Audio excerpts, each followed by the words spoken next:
come on. Let's talk about sex, baby. Let's talk about you and me. Let's talk about all the good things and the bad things that make me. Let's talk about sex. So I worked with teenagers for a bunch of years with my wife before we started Vineyard. And we learned pretty quick whether I was comfortable talking about sex or not, that our teenagers were talking about it.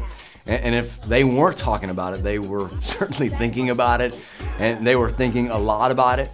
So every February, I would do a series of talks with our teenagers about sex. And the funny thing was, I didn't have to ask anybody to invite a friend. They wanted to hear about it, so they just showed up in droves. And they didn't necessarily know what I was going to say, but they wanted to hear about it because the idea was so important to them. And of course, I always cringe when I think back then, because if I had a youth pastor like I was, he'd probably not have a job. I mean, I remember one year getting up to speak, and I could just feel the tension in the room. A couple hundred teenagers, and they're all nervous, and I'm nervous. And they're nervous about the topic. They're nervous about getting called out. They're probably most nervous because the topic of sex is just taboo inside the church. So I'm feeling the tension, and I step up on the stage, and I decide I'm just gonna say penis 5 times. Penis, penis, penis, penis, right? And it just breaks the tension. And then I could talk honestly and frankly about what the scriptures say.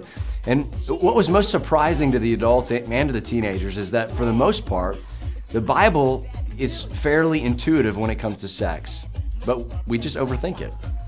So our team this year, we knew we wanted to do something similar for adults. And more than likely, I won't be saying penis 5 times. I might, but I don't think so. But with a topic like this comes with it some weird tension.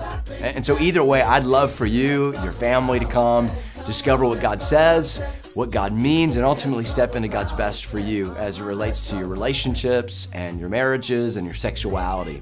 Our series begins the weekend of Valentine's Day, so I can't wait to meet you then. Let's talk about sex.